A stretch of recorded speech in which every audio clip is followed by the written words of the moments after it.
Very good, very good, very good, very good, very good. She told me don't start. See, I stutter.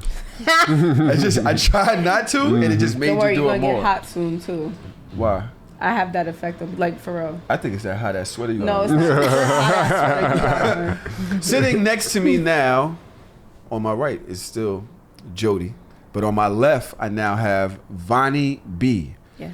The 60-second assassin from Crown Heights. How you know? You came dressed in all black. But how you know? I was Did you actually put on?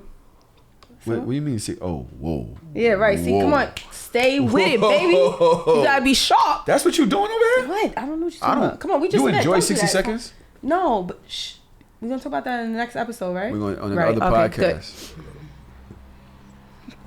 You good, Tron? Nah, I didn't even get what harmonica was. 60-second assassin. I didn't. All right, wait, stop. Nah, I thought it was. No, something- take it, process it, think about it. I know what it is. 60 seconds of perfection, right? I misheard. That's not perfect, baby. Trust me. I heard some Wu-Tang shit like. Yo, I hate love acting like the 60-second assassin. But then I was like, that's what I was talking about. Like 60-second, like 6'2". No, baby. 60 What? seconds. Tron, I thought it was some military shit. Tron, you then I went was down the like, rabbit hole. I need you to come 60 back, Pop. seconds. Come Yeah, back. I thought she was on some. Because you like Crime Rasta, Heights. wait, you know what I mean? come back here. It's okay. I'm thinking Crime Heights. She on some, some rapper shit. No, baby. But no, 60 seconds. Assassin. 60 seconds. He said it. He just met 60 me. seconds. Seconds. Yeah. It's spelled the same. It's No not matter a lot. how many times you say seconds, it's gonna be second. Not a lot of time. There we go. Yeah. There we go. Right. But you I don't don't need a know. lot of time when it's perfection. Girl, All right, we're going to talk about this next episode. Go ahead. please. Y'all love bigging up y'all box. It's not that I deep. didn't say it was my box. Oh. Right.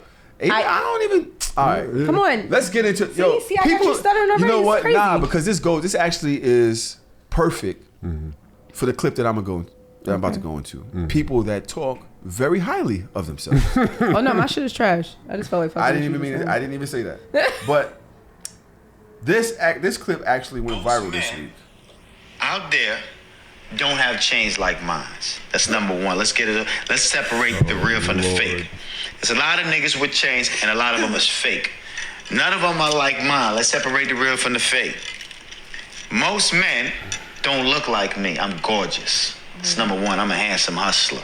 You dig? Number two, I'm intellectual. Number three, I got more waves than Jerry got curls. You dig? So, at the end of the day, you don't meet niggas like me every day. The niggas you talking about, I don't even know the niggas you talking about, but I know for a fact they not nowhere near me. They ain't even like me. They don't smell like me. They don't look like me. They don't talk like me. They don't excite a bitch like me. You dig? I'm a different breed, but I get it. You ain't never seen nothing like this before in your life. So you trying to categorize based on your experience, but trust me when I tell you, it's a rare breed over here. And if you're lucky, you might get the opportunity to find out. You dig? You gotta be anointed by God for that one. Now that is a young brother out from, I believe he's housed out in Vegas. His name is Liquid Cash. And he's got a new show out there. I think Create a Steady Hustle, I believe is the name of his brand. I thought it was cool. I was like, yo, listen, I'm not judging no niggas. I thought it was cool. I didn't know that the internet was gonna come down on him for feeling himself so much. What's wrong with the way he speaks? What's wrong? First of all, a nigga who is that nigga don't need to do all that. A real, excuse me, let me not say nigga. No, please a don't real say man, something like that. A real man, a king, don't ever need to talk like that. So that made him corny as hell. However, I do love the fact that he feels that highly of himself. I think that that's wonderful. But he didn't need to do all of that. It gave sassy. Who are you trying to convince? Thank you. Who are you trying to convince? You trying to convince yourself? If that's the energy that you give off, like I talk a lot about big dick energy. Big dick energy is not that loud. It's given like, what are you compensating for? If you gotta be super gorgeous and super pretty and super. And when he said like, I'm intellectual, I'm like, I don't really like the way you said that word. I don't think so. I'm not convinced. Like, so who are you? Like, what is your purpose behind doing this? It's like, are you doing this to? And then also, and the reason why I asked what is your purpose behind doing this is because if you're doing something like that to make someone else feel bad about themselves, then that's super corny. Exactly. It was said in the clip that he was speaking to a young lady at the time. I don't really know. I haven't watched the show, but do y'all? Is there something wrong with a black man actually feeling himself? No. But there's a way to do it. There's a way to do it. Because if I come in here and be like, yeah, I'm popping, I'm better than Jody. You just told me he was a 60-second assassin. Yeah, but that's me fucking with you. Oh. But if he was dead ass, he not fucking with nobody. He's dead serious. If I come in here, look Jody at me, I'm gorgeous. Jody is gorgeous. Man, what? But I be looking at you, yeah, bitch, your titties don't sit like mine do. My ass fatter than yours. That's not me hyping myself up. That's me putting her down to bring myself up. That's corny. That's not the same. Nah, that shit is whack. Yeah, it's not. You agree? I agree with y'all, but just devil's advocate. Let's just say we didn't hear the whole context of the conversation. And we didn't. And somebody was coming at him. And that was his way of defending himself and his character and how he looked and how he's special. Why are you so defensive? Does that make a difference? No. Okay, I see what you're saying. So let's say hypothetically she was like, oh, you whack, da-da-da. And I get it. I ain't whack. Look, chick, this is what it's about. This is what I'm about. I can respect that. However, his tone was very sassy. It was. Yeah. I love a person who let your nuts hang. I love that shit. Male or female, I love to see somebody walk in with confidence and carry themselves and be like, yeah, I know I'm that person. But again, there's a way that you do things that is not arrogant and cocky. It's confident and then there's arrogant. He reminds me of the old school hustler, especially the Harlem niggas. Yeah. You know what I'm saying? I get what you're saying. Absolutely. Them niggas very flashy. Very flashy, but half of them are dead. Or in jail. That is an old, exactly. That's a very old. I don't even like flashy people though. Like in Chicago, but in Chicago, that's the West. Baby. That's the 290 motherfuckers. The 290 motherfuckers is flashy. Like, oh, I got on these chains and I'm doing this and I'm rocking this. Like, that's how the 290 people. Like, that's why it's like if you come to Chicago, you almost instantly know who from the West Side and who from the South Side based on how they dress. Now, a lot of people in the comments were like, "This is what we talk about with these light skinned niggas." Trying, see, we was talking about you earlier, baby. Because light skinned niggas think they pussy better than yours. I just said that earlier to somebody. Oh my god. So I got that ill nana. Wait. Okay. Little Kim in the face ass nigga. So I don't know if I'm light skinned. I think I'm brown skinned. I don't know. You are not light skinned. I'm not. And you definitely don't. You definitely don't act light skinned either. We on the cusp. Because here's the thing. You could be dark skinned and act light skinned. What does act light skinned? Like your pussy is better than mine. What does that mean? That you give, like, okay, exactly what he did. I would have looked him in his face and said, your pussy is not better than mine. Because there's a way that you can be cocky and confident. I'm stuck on look at me, I'm gorgeous. Yeah. What? I mean, you are very handsome, sir. However, like, relax. I don't know. Maybe because the way social media is. Do you think women get threatened by a man that speaks that way? No. I'm just looking at you like. It's like a certain type of woman because like, I looked at him and I'm like, I don't know. You wouldn't do it for me. Like, you would not do it. Everybody has a right to have their preference. But everybody, some women would love that. And that's why I said, like, it's some women, I'm pretty sure, like, if he look at me, I'm gorgeous. Like, okay, whatever. Like, internet, I don't know. I like the internet. The internet in the comments. Well, a lot of what we talk about is people who, like, when I'm outside, it's a whole different environment, whole different reality.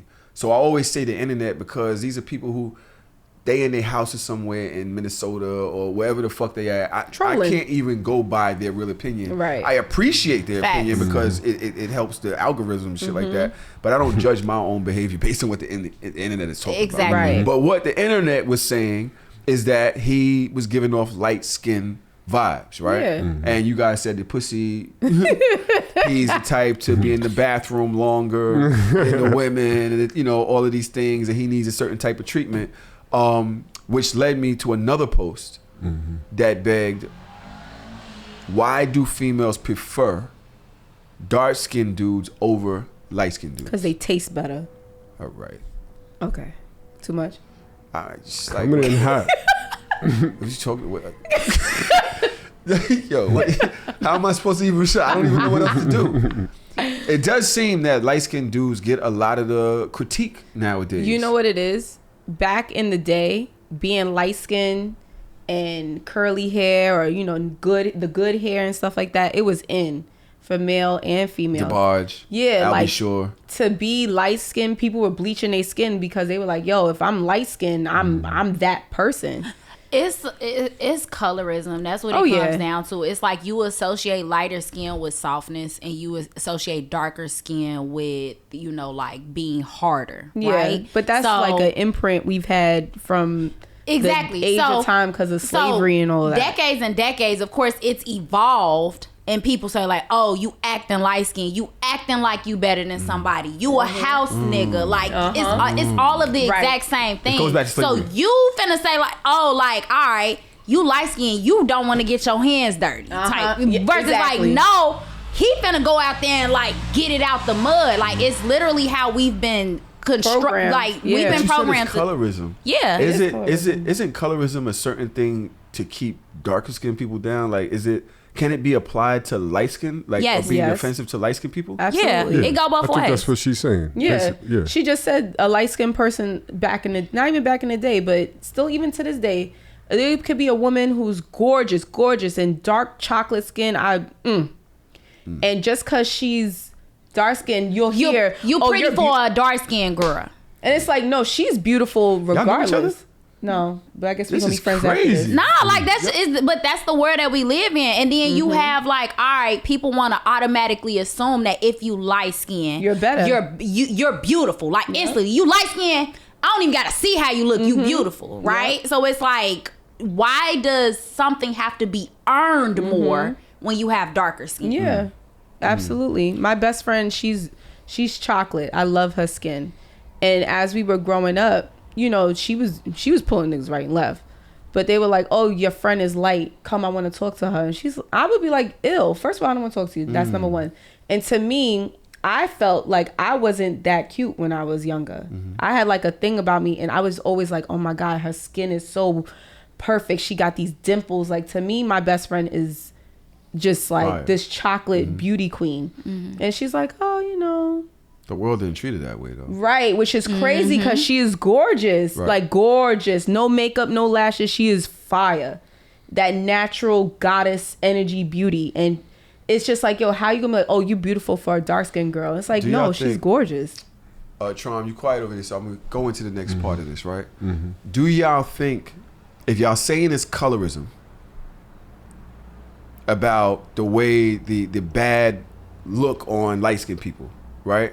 Do y'all think they are affected as much now as dark skin? Because now I feel like dark skin is appreciated so much more, and now it's a lot of, I won't say bullying, but the light skinned people get a lot now. Well, and it's free. It's open season on light skinned. Honestly, it depends on what the algorithm gonna popularize at that time, because it be moments, like it be pockets of time where people be saying like, all right, light skins up or dark skins up, light skins down, dark skins. Like people really be saying that. Like if you go through the people like, all right, the same way they say like city boys, city girls up or down, they be light skins up, light skins down, dark skins up, dark skins. It just seems like there's a real light skin stigma outside. I'm not even talking about on the internet. I'm talking about outside. But that's what she was saying about colorism. Yeah, colorism will never go.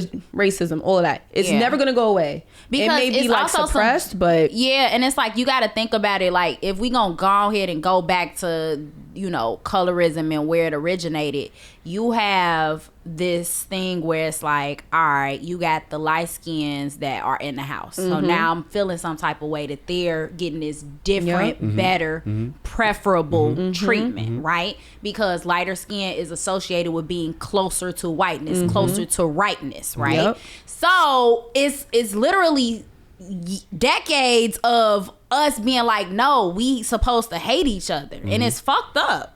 Comparison. Like in that acceptance. And it's like then you have like the movements where it's like, all right, like the super black power, like now, dark skin, now that's associated with beauty, you know, like black, you know, whatever. And now the light skins are like, damn, like, do I really fit in around here?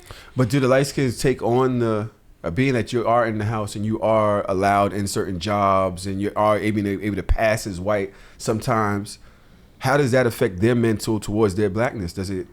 So, Well, to answer It your could go point, one or two there's no ways. such thing as reverse colorism, right? So light-skinned people might have some effects of all of that, and the tides may have turned, and now dark-skinned men are more in style.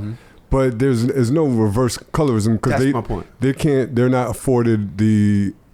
You know what? The colorism was based off of like class systems for And centuries. slavery and Like stuff that. you're not reversing that because dark skinned men are in style. All of a sudden, like now we have to be Light skinned people get paid less. And yeah. allowed. Like that's not a thing. Right. So there is no reverse colorism. So yeah, But dark skinned men taste better, is what she said.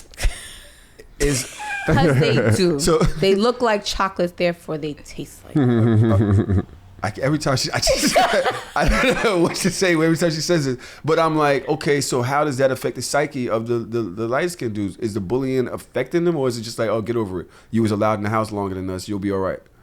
Just You get know over what? it. That's a good question. I don't think I'm qualified to even answer that. The light skinned people speak on being. Go ahead, Tron. So I can say this, like when I was younger, I used to get teased because I was skinny, right? But there's no such thing as like, I can't compare it to fat phobia or whatever the other terms are, because there was never a point where I was denied a job or Right, an for what you opportunity were. because of my weight. So fuck your feelings. You know what I mean? Still So live. that's Yeah. basically at the end of the day, get over it. Like Candace always said, get a helmet. Get a helmet. Yeah. I'm too pregnant for this. like everybody could get bullied, everybody could get teased, like, but And did it everybody really feel. affect your life Yeah. in that capacity, in the professional capacity, to advance and to do certain things and to get an apartment and shit like that? Did it really affect your life? Yeah. If not, then what are we But talking I guess like Jody has said, she doesn't want to even speak on it. She doesn't feel like she's even qualified on it because she probably you never had to experience anything like that. Like, I feel like everybody experiences what they experience just from what they've gone through. Like, for Right. example, I've experienced colorism in the sense of my grandmother is Mexican, and I'm literally in the household with a Mexican, and I got friends around me like, yo, grandma white. You know what I'm saying? As a kid, like, that's how she you white, appears, you yeah. mixed with white. What are you? And it's like, I'm growing up with that in my head. So it's like, for me, I never really associated with my Mexican side, honestly. Even though my last name is Fernandez, I was raised in that household. I'm like, I look black, I'm associating you myself with associate, blackness, because when you see me, you see black girl. You don't say, well, what are you instantly when you see me, Right. because I don't look racially ambiguous. Right. Versus somebody that's like racially ambiguous and you always trying to figure out like, Did you shy instant- away from it though because of the bullying? Like, I don't even want to be with the Mexican part. I'm staying with the black side because the black people bully me for being Mexican. Yeah. So you might have rejected that shit. Yeah, like I really do feel like I rejected. So it's funny because even people still to this day, they're like, "Oh, well, do you speak Spanish or whatever?" And I'm like, "Nah." Like I stayed away from it. Yeah, like Yeah. this is where these are my people, and it's like, but every night I absolutely love salsa and bachata dancing. So you definitely catch me in the club with a Right. bunch of Mexicans drinking tequila. But outside of that, and like I make super fire Mexican food. But outside of that, We're going it's to Jody's like, house. yeah, I would love to. We're I going got to Jody's house. Super She's fire gonna cook Jody for food us. just fucked me up. yeah, like I A make whole platter, like a whole thing. Yeah, like Yeah, I we're make going to Jody's house. All right. I had a whole other thing that I was gonna go into. I'm sitting here and I'm listening to the conversation, and it's a lot of, culture we're talking about right now, right? And I did bring up Candace Owens. I saw a clip from her. I'm confused by Candace Owens. Very. It's almost like I don't like what she stands for in ways, but she's so intelligent and she speaks so well That you wanna she listen be to her. pulling me in. Yeah. Like, I'd be like, yo, she got a point with that. But it's standing for the other shit that I don't. So it kind of fucked me up. Do you agree? You know something? I think that Candace Owens, like you said, sometimes she says some stuff you're like, damn, bitch, you're right. But then she's so on the left side or the right side, whatever side they call it, that you're just like, I look crazy agreeing with you, right? Yeah. So it's kind of like she's one of those people that you have to listen to the conversation and pick out what you'd say. Okay, you know what? I could get behind that. I cannot get behind that. Right. But I could respect your conversation because I'm an intellectual as well, right? So you may be the racist motherfucker in the planet, KKK to the death of you, but you may actually be able to hold a conversation where we can actually have an intellectual back and forth, and I could say, you know what, that shit's fucked up, but I understand where you're coming from, and you don't like me, I'm a nigga, but you understand where I'm coming from. So with her, I feel like you really have to pick through what she's saying, because a person who's not that intellectual, who's not paying attention, will be like, yeah, Candace. Has to be mesmerized by right. And that's, like you said, she pulls you in. She could be mesmerized. She's very good with her words. There's a lot of people that is like gullible or stupid or just don't really have, they don't do no knowledge. They don't watch the news. They're not critical thinkers. And they damn sure don't do their research. Right. Like a lot of people do not do their research. Right. They literally see something on social media, a clip. Not even the full. A lot of stuff get taken out of context often, and then now it's like, all right, now you done everybody, all of the polarization of it. Now well, look at what's going on right now. Oop, child. I was just about to do it. Let me tell you something. I work for the city. I try my best to. Me too. Okay, I try to keep it cute, but I personally cannot get behind a lot of what's going on, because as a human, you're just like, yo, that's wrong. What's wrong is wrong. What's right is right. And a lot of people jumped on a certain size bandwagon, because of what was put into the news, without knowing the history, without knowing a hint of background, only watching Fox, not digging into other media outlets in which they could be like, oh shit. So even the neighborhood that I live in is one side specifically. And, you know, I'm cool with my neighbors, and they're like, you know, they did this to the children and blah, blah, blah. And I'm like, that's not even true. This person admitted that that's not true. This isn't true. Look, what about this? Here, look at this map from 1946 and now bring it here. And they're like, oh shit. Yeah. Just to be clear, the Gaza death toll passed 5,000 today. Today. 5,000. From what, last week it started? Last week. From last I think week. it was a week. I did and the change. show. It's been a week and 5 days. They've killed 5,000 people in Gaza. And still counting. And there was this one guy, and he was like, yo, I never seen a victim actively bomb their oppressor. Right. The way Israel is doing with There's a lot of the Gaza Strip. I try my best not to get too emotionally involved in it, because I could be on the soapbox for hours about it. But this like, it's just the whole thing is wrong. There's war crimes right and left, and like nobody's doing anything. Like it's just like we're just watching Columbus come in the world again with bombs. Like it's crazy. Hamas did kill 1,300 people though, and took almost 300 people hostage. What about that? Okay, where they at? I don't know. Prove it. So, all right. No, you understand what I'm saying? I'm not saying like, yo, you go. I'm saying they're saying that they did all these things, just like they said that they beheaded 40 babies. Prove it. They can't prove it. But we can prove what they're doing to Gaza, to the innocent civilians. Well, we don't want to be dismissive. We don't want to. No, I'm not saying it dismissively. Say that didn't happen, right? No, let's just say that it did happen. Okay. And, you know, I've been having discourse online and with people that I know, and you know, one person was like, "Oh, but we should have the right to defend ourselves." Okay. And then it's like, all right, but what's a proper defense? Like, all right, you had a terrorist act against you, 1,300 people got killed. Because 1,300 people is a lot of people. It's a lot of people. So it's 5,000 people. Right, but let's just keep it in perspective, one thing at a time, right? So 1,300. What's the correct response for that? So my response was like, you could defend yourself, but you're accusing them of killing women and babies and innocent people, and you're gonna go do the same exact thing and say that you're defending yourself. At some point, it's not defense.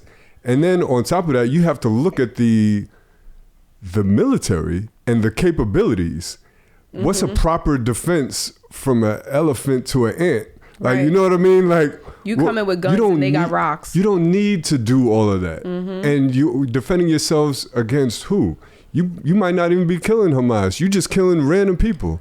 And then, somebody was like, oh, well, we wasn't trying to kill the babies. We gave them 24 hours to leave. Leave and go where? Right. With what means? They can't even go It's anywhere. already an apartheid state. They're already dirt poor. They already don't have any means. Like, where are they supposed to go? And then on top of the fact, you know what I mean? 1 million people to leave. 2 million people. Yeah, leave so I could bomb your home and hospitals. And I gave you a heads up. You know what I mean? The blood ain't on my hands. Like, nah, that shit is wild. But see, even with that, it's like there's, like you said, when do you say, okay, I'm wildin'? You get what I'm saying? How much of this is right? Like, when does it stop? Right. Okay, so we already get that. Matter of Right. fact, do you want to finish your thought? My whole thing is like, I'm just gonna touch on what Tron said. Like you said, when do you say, yo, I'm tripping? Everybody in the UN is like, all right, y'all made y'all point. You understand what I'm saying? You're bombing hospitals, you bombing mosques, you bombing churches, you bombing schools. They're bombing ambulances, bro. They're bombing everybody, but it's like, bro, that's just something. It's a war. You're not supposed to do that. Yes, it's war, and I get that part. But the Geneva Conference, all that, international war crimes and shit There's like that. things you cannot do or you should not do. And it's like, okay, I got one hospital. All right, it was an accident. Y'all just still going. At this point, to me, it's just like, all right, let's kill as many of them as we can. Let's move as many of them out as we can because they don't want to be here anymore because there's nothing to be here for. So I like to always acknowledge both sides, even if I agree with one side more, right? So the Israeli response to that would be like, all right, well, we may have bombed a mosque because that's where Hamas was. That's where they're launching their missiles from. They're hiding behind babies. Yeah. They're hiding in hospitals. They're hiding in these institutions that are supposedly off limits in war. But in order to eliminate Hamas, we have to give But you... you're never going... Right? So that's their response. But Right. so like, what would you say to that? So my whole thing is this. What's to stop Hamas from starting here? Nothing. Nothing's going to kill... You can kill the people, but you're not going to kill the thought, right? So I can say, all right, yeah, you're in this hospital. I think I'm going to blow up every single hospital there. Right. But what's to stop me from being in North Gaza, right? Or even Southern Gaza and be like, yo, now I see what Hamas was talking about. We starting up right here. You done blew up all these places. You done killed all these people. Now I done made friends with this person in Egypt and that person in Jordan. Yeah, what's the and goal? What's the end? Goal? There's so many layers to this whole situation that, trust me, we be here for hours. Yeah. And it's like you said, when... Jody, you all right? when you Yeah, just that's stop. why I don't talk about it at all. No, I know. Yeah, It's like, a I very don't- touchy subject. yeah. I try not to, Yeah, but if I somebody feel asks very me about it, I'm passionate like, about nah, I have nothing to contribute to this I've conversation. replied to at one all. comment online, and the reason why is because she framed it. This is somebody that I follow, and we're somewhat friends. She put a comment like, when LGBTQ had their issues, I stood with them. When Black Lives Matter had their issues, I stood with them. Now is the time to support your Jewish friends and Israel. You know what I mean? And I was like, I support Jewish people. I have a lot of Jewish friends, but Jewish people and the Israeli government are two different things. Absolutely. I don't agree with what the Israeli government is doing. And unfortunately, this young lady was conflating the two. She made it seem like it's one and the same. Like if you're not supporting Israel, you're not supporting Jewish people. And that's a big problem. And I don't want it to lead, it's such a complicated issue, and I don't want it to lead to people not fucking with Jewish people. Right. Because there's a lot of Jewish people that don't fuck with what the Israeli government is doing. You know what I mean? There's a lot. But the minute you say no, you're a racist, you're anti-Semitic. But anyways, continue. This is a conversation that I did by myself last week on the show. I didn't, I just felt morally responsible. I felt like, I should say something. We got a big platform here. At the time, the public was paying attention to all the propaganda. Now I'm seeing Israeli propaganda. I'm seeing Palestinian propaganda. I'm seeing a lot. And even sometimes, like there was this one Israeli soldier that was like, oh, we want to kill all the civilians in Gaza. And they cut the thing short. But he was like, that are hiding Hamas that are doing this or that are doing that. And I thought that was important to his statement. Right. Right. You can't just say they Right. kill it. Everybody's like, wait, what? Yeah, right, That's where they right. cut the clip. And I was like, Yeah. come on, this is Yeah. propaganda. Don't do that. You know what I mean? Right. But that's how the media is. Let's move on past this. Yes, let's get to some happy stuff. Yeah. We are not going to get to happy stuff. No? We're going to argue. No. What We we're just going met. I don't to wanna do. argue. I don't like arguing. Right. What we're going to do is Debate. going back to the Candace Owens statement.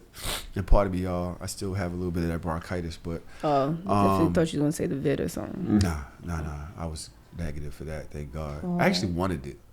So you could be out of work for 5 days? I wanted. I was like, please. Please give me the vid. Please. Yo, I was staying in my house. I don't need to go nowhere. Right. I just want to sleep.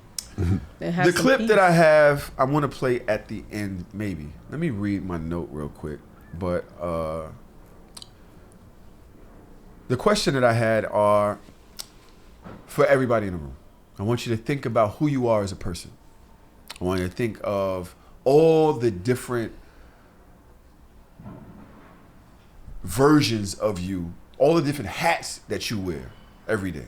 I'm going to go around the room and I'm going to ask you what are the different life titles that you go by. Okay. That's part one to this question. Anybody want to start? I feel like I've been talking too much, so somebody else start. Jody, the way you start. gotta go. Yeah, I felt like there was more to the explanation. No? Yeah. Are we starting with that? I want to start there. Just What life are the titles. different life titles? Me, I'm a father, shit Right, like right. that. Like, Yeah, right? yeah. What are the different life titles you go by? So yeah, father, DJ, educator, black man. Probably should have put that first. Freedom Father, fighter. DJ, Yeah. educator, Yeah. black man. Mm-hmm. Freedom fighter. Yeah. Okay. Yeah. For the Freedom fighter is crazy. I didn't know you I mean- were That, fighter. though. Freedom fighter. I'm for the liberation of my people. Yeah, I could have put that first, but you know, it's in no order. What else? A friend to a lot of people. I don't know. All right. You did a few. Yeah. All right. Which one, if you had to only go by that, would you go by? Shit. It depends on the content. It's like, yo, I got Only one. Gotta pick one. You have to To pick describe the yourself. one out of all of the things that you just. I got like 3 different bios for different occasions. No, Depends on just who's one. reading it, right? Just one. You gotta Just pick one. One, I'll say I'm a black man. Black man. Yeah. So father comes after that. Yeah. Okay. Cool. Jody, you already got the play. I could have did it differently, but give me your life titles. What do you got? Podcaster. Oh wow, I left that out. Not Tron. Shit. I knew Tahoe gonna say something. Yeah. You're on a podcast. On his. Didn't even think to say that. Yeah. But he definitely said DJ though. Did he? He definitely said DJ, didn't he? Wait, did I say Alright. educator? That was important to mention. fine. I might have left the educator too.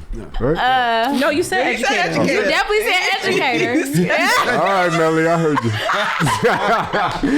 Man, I'm for the people. the truth will set you free, my brother. Podcast is what you said. Podcaster, mother, sex educator, You too, girl. friend, person. Person. Yes. That's a label? That's a life label? Well, maybe. Okay. Person. Yeah. I'm just a person. And that's the ambulance. Right. That is the new Welcome to New York, y'all. Welcome to New York. And which one do you consider, if you had to go by that, which one would you say to be most dominant? The one that you would stand on? Podcaster. Not black woman. Not mother. I never said that. Oh, that's right, because you're Mexican. She said Person. person. She said mother. And she said mother. Why? Why podcaster? Yeah. Because I feel like that's the area in my life where I'm able to bring in all of who I am. So I'm able to be the most fulfilled in doing that through having conversations, through being myself. That's the only way that people get the most out of me, as opposed to getting like, there's a fraction of me here, One there's lane. a fraction of me there. That's fire. I should have went last. That's good. She smoked real that good. motherfucker. She ain't even ashing or nothing. She just that shit to dust. Trying like, damn. Nothing. Vonnie. said that? Vonnie B. Give me your life labels, man. I am a creative. I'm a mother. I forgot that one too. This nigga like shit. Damn. I should have said that. It was easy. I'm a DJ. He's a DJ. Sorry. I'm a creative. I'm a mother. I'm an entrepreneur. I am multifaceted. I am a dreamer. And I am a queen. Mm-hmm. Do you like it when men call you queen? Yeah, I do actually. You. It used to be one of my nicknames back in the day. Okay. Like automatically. Why is that? I don't know. Just people just started calling me that. Okay. I don't like it. Why? Because I feel like I don't want you to dehumanize me by putting me up here. And then when I don't live to your expectations of what a queen is, now you're telling me that I'm not. So for me, it's like, view me as a human. Treat me as a human being. But you're not just a human. You're a black woman. No, I hear that. What I'm saying is, no. You don't want to be put on a pedestal. You just want to be okay. Like, don't do that. I get what you're saying. Treat me like a human. Like Like, you let's suck have a a dick. human. I feel like suck that dick, queen. What? Look how look. She's like, you know what? I like that shit. I like that. Say it again. I kind of like it. I got a praise king. Alright. I'm still praising you while you doing the dirty right. things. Yeah, but that's what I'm saying. Like, but that whole like good morning queen every day shit, like, come on now, bro. Like, don't do that. I ain't really, but So the whole grand rising thing, you be like, oh, I ain't no fucking biscuit. I don't like it.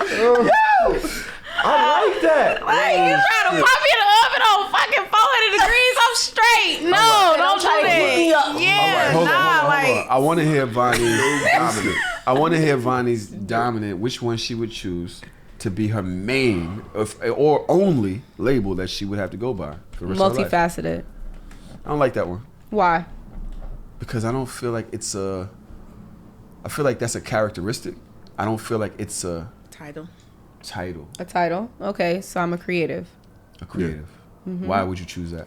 I choose that because in me being creative, I'm able to tap into every different part of me. I'm creative with my son and the things that we do. I'm creative when I jump on my motorcycle and wear what I want to wear or design things the way I want to design them. The jewelry, the clothes, the way I move my products, things like that. I'm a creative. I've learned that as I've gotten older that if I feel stifled and I can't create and I can't do and I can't converse, it like really puts me in a very bad space. So that's It's a part of who you are. it's definitely a part of who I am. I come alive when I can create things and do things, and you'll be like, oh, Vaughn, what do you think about this? I'm like, yo, if you put purple on that shit and put a little bit She's of got a this. different eye. Yeah. You a Pisces? No, I'm a Taurus. Okay. ah, All right. sister sign. I'm a Scorpio. Oh yeah. Trom. Yes. Vonnie, great Yes, sir. answer. Thank you, But sir. I did not give you a chance to say why you would choose black men. Look, he about to Over everything else. change all I'm of giving his him a answers. chance. He gonna I'm change giving him all a his chance. answers now. I want to know why. So even when I said a black man was incomplete, it was like I wanted to basically, I don't know if there's one word or phrase like to say that I'm pro-black, I'm for the liberation of my people, right? So black man doesn't suffice, but that's kind of what I was summing up. I'm not gonna front though. I gotta steal entrepreneurship and creative as well. The thing I like about creative is it's a mindset. It explains a lot about the way that I think, about the way that I analyze every situation. I'm not a traditional person, and the way that I address politics, entertainment, DJing, fatherhood, everything is from a creative mindset and from a critical thinking mindset. I know we used that term before. It's like, I just think differently. My mind works differently. I have a creative spirit, and that explains a lot about who I am. You know what I mean? So I would say somewhat of a hybrid between creative and somebody that's pro-black. I can't pick one. He's a black creative. There we go. Yeah. I think that y'all all. So I'm not as complicated as y'all. I got a million labels, whether it's podcast creative, black, teacher as well, I believe. Oh yeah, see, Try left that one out. I think that influencer. I think the one thing that I would choose over everything, I would just say I'm a man, and the reason why is because I spent some time in the kitchen with my sons the other day, and the energy I'm pouring into my children, it's the same. I treat y'all the same way. I treat all my friends that way. I treat my family that way. I treat the world that way. I treat the listeners that way. Like I'm bringing a certain energy to help build the people around me and to help prop them up and to make them feel like they're the best version of themselves. That's good. I don't shy away from the things I'm scared of. Like I chase my fears. You know what I'm saying? I stand up under adversity. You know what I'm saying? Like beyond and that's so. Even if I was gonna say black man, as a man, I still encompass that. Like I show up as a black man, but am I the type of nigga that's gonna stand up for my people? You know what I'm saying? To stand up for what I believe in, and I believe I am. Candace Owens was asked this question, and I'll play the clip. Her answer probably would have took us away from where I wanted to go with this thing where we talk about. You all right? She looking at me like, oh my God, it's so beautiful. I was like, you know what? When I'm listening to people, I stare into their eyes. Like you're supposed to. I was about to say, I have that real bad. Like, Yeah. I was reading a book before. I can't remember the book, but a lot of people don't make eye contact. You're supposed to look somebody I'm not in the afraid eyes. of eye contact. Like I will stare into your soul. But you're supposed to look somebody in the eyes when they talk to you. I want to feel where you're coming from. I have a problem doing that. They tell you I got Pisces eyes, and those eyes are kind of Fish piercing. around. They're piercing, and you could kind of see. I don't know if I look with sex or if I look with it's too intense. I'm a or something Pisces like rise, that. so Yeah, I can see you do the same thing with your eyes. But let's listen to Candace Owens and see what she has to say. Give you a little maybe pushback. If you had to choose one, meaning mother 3 kids, Candace Owens, political pundit, Daily Wire, you'd give it all up just to be a mother. Why don't women understand that exact same topic? Because it's not talked about culturally. Because I'm considered counterculture, right? That's not mainstream. How are you saying that? How dare you say that? Women are being told that they should be like men. By the way, we're getting the worst end of the deal. I don't know who sat down and had the feminist meeting in the beginning and was like, hey, so here's how we're really going to make men lose. First, we're just going to keep sleeping with them with no commitment, right? We're going to just going to be posed, right? Yeah. Oh, men are really going to hate that. We're going to trick them. And then we're going to be naked on the internet all the time. We're just going to put our boobs out there. We're going to fight to free the nipple. Right. Men are really going to hate that. And we're also going to work our asses off just like men. Yeah. And then we're going to say, we're going to work just like you. And we're going to bring in the same. Men are really going to. I don't know. This is the worst deal ever. I'm like, wait.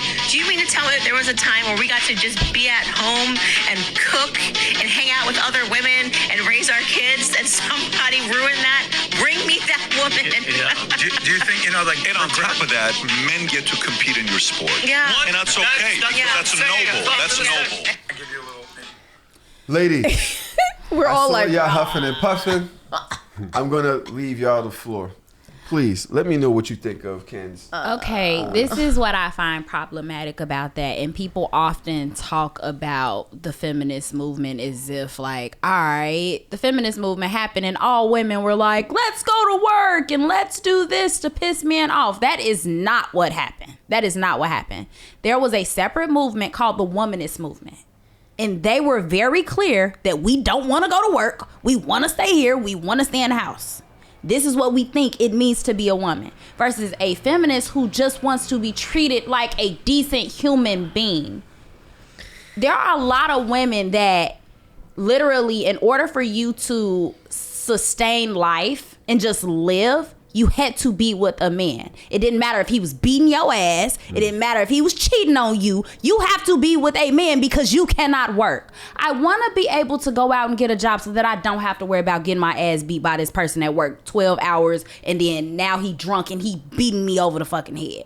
I want to be able to provide for myself as a human being. So stop treating me like I'm less than. 1/3.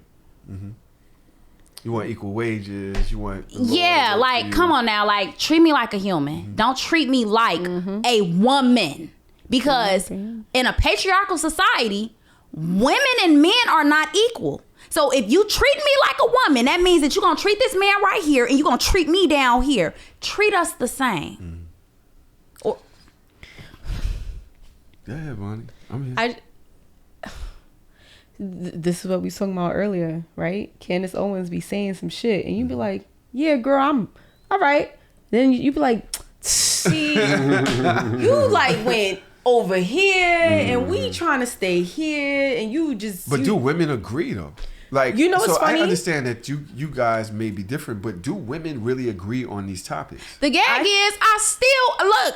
If I had to stop working and my man was gonna take care of me and he wasn't gonna beat my ass too. So then what's the problem with what she said? What's the problem with what she said? It sounds to me that most women would almost agree with her, just don't like the way she presents. Go ahead, Vonnie. I think that, like you just said, I think a lot of it is her delivery, right?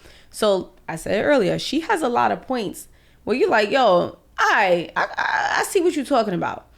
But just in this clip, she was like, mother, I'm a mother first. I'm a mother. And we're like, yes, we support you. And then she fucking went down the block and around the corner. And we're like, what the fuck? Because she's talking about titties. She's talking about sex. Yeah. She went down the rabbit hole. And we're just like, sis, we just asked you a simple question. Like, you just added all this extra glitter to the shit. And we like, what the fuck? What she's saying to an extent is correct, right? So I'm in my mindset, and no lie, I'm actually a very traditional woman in my mindset, right? So I do believe that when a man has been out all day working, that when he comes home, there should be some type of sustenance waiting for him. Facts. Even if I brought home takeout. Babe, dinner will be home. I'm on my way home now. I grab takeout. I'm supposed to take care of my man because I want my man to take care of me. I can't expect you to be like, babe, the bills is paid this month. But I'd be like, oh, well, what you gonna do about dinner? To me, it doesn't work that way. I should be able to give you exactly what I want back from you, right? So like Jody said, I want to be able to go out and not have to worry about John who beat my ass last night because I want to leave John. I need a job where I know I could take care of Timmy and Tammy, and we could leave John and tell John, kiss my ass and we're all right.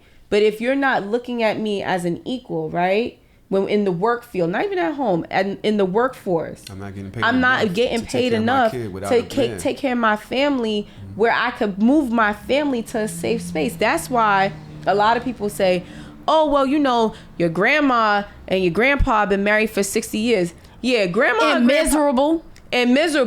They sleeping in different bedrooms. Grandma and grandpa got... My grandma and grandpa lived in different houses growing up. See? Like, I saw my grandpa on the weekends, and they were not divorced or anything. My grandpa literally used to come over on the weekends, and that's when I would see him. He paid the bills?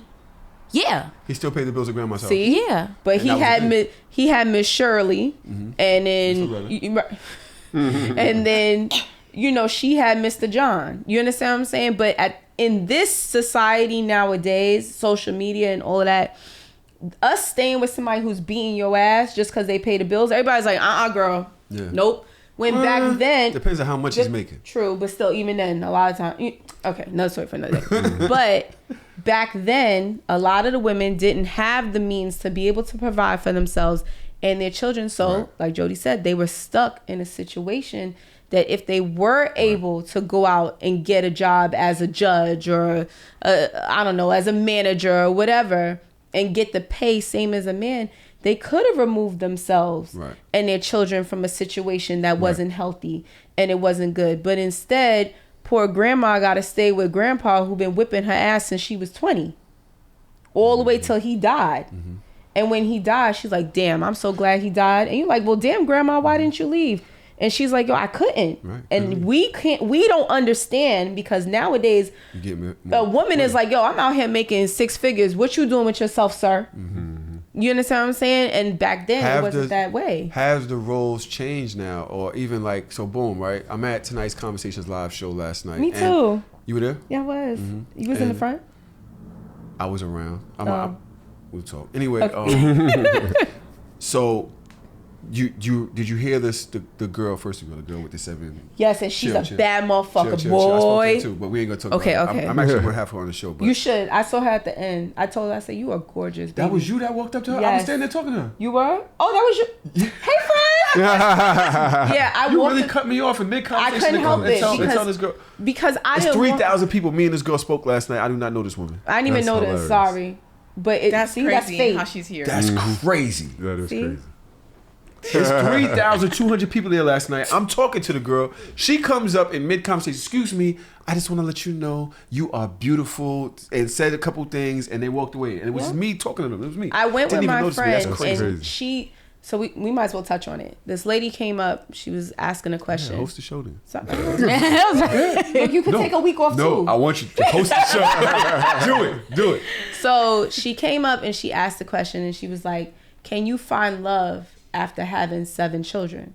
So everybody's like, "Oh shit!" I was like, "Nah." First of all, no, So I didn't she's think she had any children. This girl body was bad. And she 33. She's 30. Her 33. boy, her body was sick, and I said it, and probably they heard me in the audience. I said her pussy must be fucking Her phenomenal. shit amazing. Oh. Nigga can't even think. In that. I said, yo, he can't even get off of her. Nah. It probably snapped nigga back just, too. Yo, Nigga just. no, if you seen this girl, Nigga, she gets pregnant through osmosis. Yo. She just sucks your soul so through your body. she said, she asked the question. She's like, I've been single for 2 years now, and she left out the 7 kids for a little bit, and then she told us. So we're thinking she's an older woman because you got 7 kids. We like, all right. So the girl goes, one of the panelists goes, how old are you? She goes, I'm 33. We said, 33. but when I tell you, she had makeup on, but when you could tell underneath somebody's makeup that they are beautiful, I was like, nah. So she's talking and she's expressing herself, and the panelist was like, well, it's hard. I was like, fuck all that. Yeah. Fuck all of that. Who cares? There's men out here who have 10 kids. Yeah, but do they take care of them? But do they take care of them? Her youngest is like 3 or something like that. The oldest is 13. The oldest is 13. My problem with this is, do you really think Ain't that nobody. niggas in New York They or don't up give a north fuck. metropolitan is taking care of 7 kids that are not there? So that was I understand that's where the panelist, that was her stance. Like, you kind of going into a situation with the odds stacked against you. And I can, So basically, y'all just told this woman to give up on finding love and just be there for when people want to fuck you. That's what y'all just told this lady. That's what made me. Yeah, we not give up, but manage her No, expectations. but that's what I'm saying. No, it ain't No, no that's manage not her right. expectations. Saying it because told here's her the go down thing. south. This is what comes with it. This Right. is what comes with her. So but you saying you basically saying you ain't gonna find it. So, but then the panelist then revealed that she was married herself, and then went into another marriage Yes, Kitty. with like 3 or 4 kids, Kitty, something like that. Regardless, that's what made me walk up to her, and I said, I want you to know you are beautiful. Okay, 7 kids, don't nobody give a fuck. Fuck that. Men, Before you leave tonight, trust me, at least 1 or 2 of these motherfuckers gonna be on your ass. Yeah. But Don't you they gonna ever be think- on her ass because they gonna fuck and they not trying to look for right, but nothing let's else. be real. Why do y'all like lying to each other so much? that's And that's what I'm saying. Like Y'all that's are why I'm lying to each other. How? No, these niggas out here not even taking care of their own children. I agree. Okay, but Let now alone 1, 2, 3 children. They're not just gonna walk into another situation with a woman that gallantly Why? when she has 7 and like, Ma, listen, your pussy that good, I'm gonna try that. But you really think up here in New York, the way these in New York, the way us New York men are, most of us have 1, 2 baby mamas that are not either have us on child support, are not really like we doing better. But are we we're not doing what the mothers is doing? So Yeah, the I low-key reason- like the conversation. The reason that I said that's bullshit is because there's plenty of men out here, and trust me, I know one specifically. He's got 6 kids. He's out here dating, and do you know why he still pulls bitches? Because he takes care of his kids. He takes care of his kids. But he's not. He takes care of his kids. He's not afraid to take care of other kids. But that's not. We have to understand what special is. It's some special niggas out here. But the majority is not. But like that's her job when she's ready to filter through the bullshit. Also, keep it. Hold on. I just want to add this. Do I think it's impossible? To Jody's astonishment, like I understand why you feel that way. Because why shouldn't she? If she's beautiful, hold on, Jody. If she's beautiful, if she's working, she getting her own money. She's already making 6 figures. She got her own business. She got a great job. She works for the city, or I think she's a nurse. Like she's doing her own thing. She's getting money. She actually had to pay extra to get on that mic. I think she paid $300 to get on that mic. I think I'm not sure how much it was, but to get on the mic, you had to spend extra bread. Oh, you did? I believe so. I believe so. But my point was, the culture in New York is not the same as other places. I'm just like, yo, I think in the South, maybe in other places. But that's the beauty of New York. Where not everybody's the same here. I love New York. It's a melting pot. But I do think that she would have more luck somewhere else, meeting a man that is God-fearing and is willing to be the man in your family dynamic and take all of y'all in and with no problem. Hey, yo, fuck me up if y'all want to. I'm right here, you niggas. New York niggas, y'all know how we doing. We could go outside right now, meet 30 chicks, and go outside tomorrow and meet another 30. That's just how it is. But that's what just New York walking is. in and you meeting Josiah, Aranja, Ghana, Rashida, Kendra, all these other people, and you bringing them all in. You walking out of block. You know how hard it is to travel with 7 kids? You know what kind of car you gotta have to travel with 7 kids? What kind of and bus they you all gotta have? 13 and under? 13. You gotta have car seats. Like, what kind of car do you drive? A cargo van. bus. She got to escalate. Something, I don't know. And you understand what I'm saying? Because I remember I had my 2 kids. I had Elijah and Amari, and I had a shorty, and she had 2 kids. It was me, her, and 4 kids in the car. That was the last time I went out with her. That was my shorty. You know her. That was my shorty. It wasn't until I had my kids and went and picked up her and her kids, and we drove somewhere. I was in the car like, nah. That's crazy. This ain't gonna work logistically. I feel like I find it problematic that we tell people to, all right, don't go looking for love because you got kids. Because 7. So? And the reason that I'm saying kids is because people will even say like, just based off of the jokes that we see on the internet, oh, if you got 2 baby daddies, I ain't fucking with you. You can have 2 kids, 2 different insecurities. That's what I'm saying. Like it's a mother thing. It's honestly it's a mother thing. It's a mother thing because guys, if they see like, oh, okay, you got kids, they instantly be like, all right, I'm probably not gonna take you serious because you got kids. Maybe. So it happens a lot. It happens a lot. So I'm not even looking necessarily at the number of kids she has. I'm just thinking about all of the women that, whether it be 2 kids, 3 kids, 4 kids, way before you even get to 7. This is what we have stacked up against us. Like, all right, does he want to, even if he got 6 and I got 2, he probably not going to want to take care of my 2 extra anyway. Like, you not running into too many people that know what you just said? Go ahead. Did you hear the words that you just used? Take care of. Yeah. But who said you had to take care of them? I already said that the women are already out earning the men.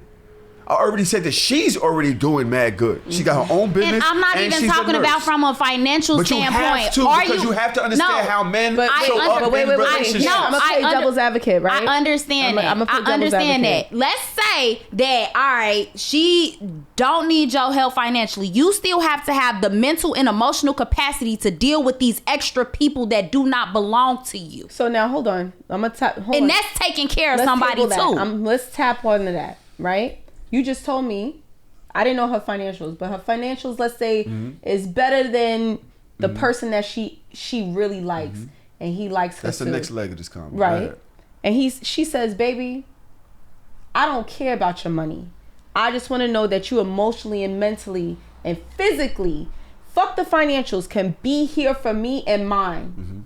That takes a whole nother the stopper out of it now, right?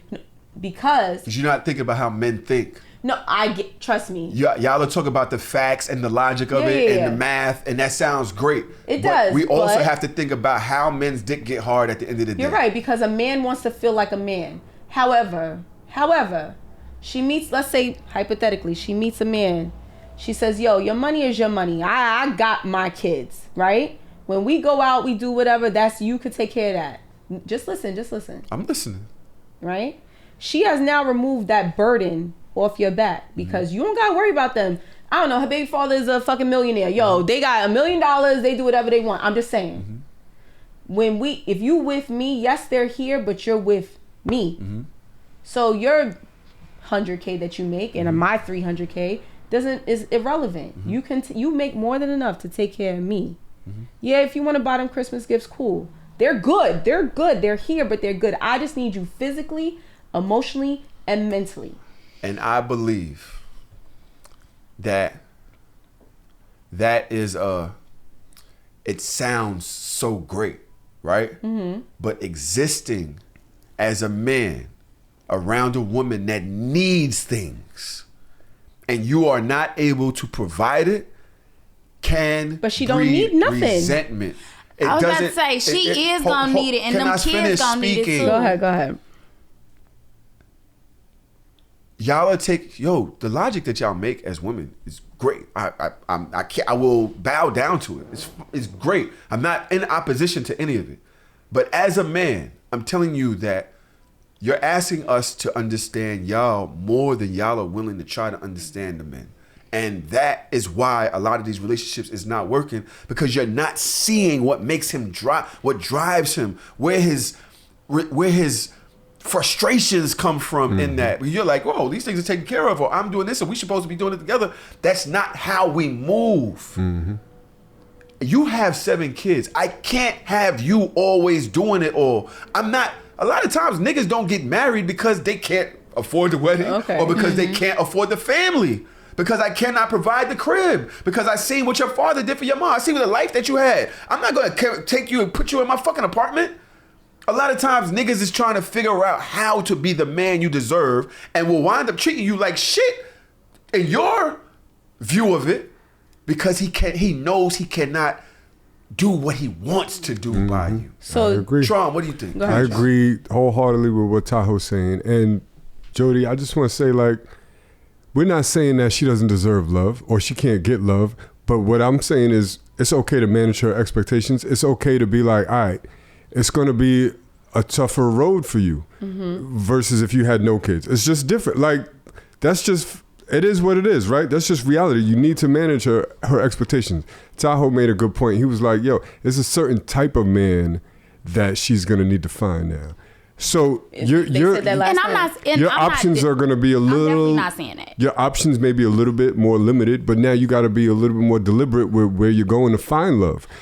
I think that's important. That's what I wanted. That was the point I wanted to make. Tahoe was like, yo, you might need a God-fearing man. You might need to hang around in church and stuff like that. You might need to date outside your race. Whatever it is. Let's let Tron finish. You need to connect with somebody on a spiritual level. You need to connect with somebody on your personality. It could be a coworker, somebody that knows you and loves you. Once you make that connection with somebody, I don't give a fuck how many kids you got. Like I connect with your spirit. You know what I mean? That's the type of she could find that. I think she will. She's a beautiful young lady. Yeah. Now, if she's just on Tinder or she's going to the bar, then people are just gonna swipe right. Like, I'm good on 7 kids. She's not, you know what I mean? How she put that in her body. Right, but my point is, like, if that's the angle, like, a lot of niggas are gonna be like, I'm good on that. Final thoughts on this convo, anybody, ladies? I know Jody, you have more that you want to say. Yeah, like I said, my only thing was finding it problematic that you tell a woman like, shit, hang it up. That's literally my only but issue. She can't, after she was like, oh, you're gonna have a hard time. I mean, but I came into a marriage with 3 kids and we're like, bitch, you still came into something with kids. Granted, it's not the same amount, but it was like I didn't like how she was putting her down in a sense. Yeah, and but still had the same situation. Just less kids.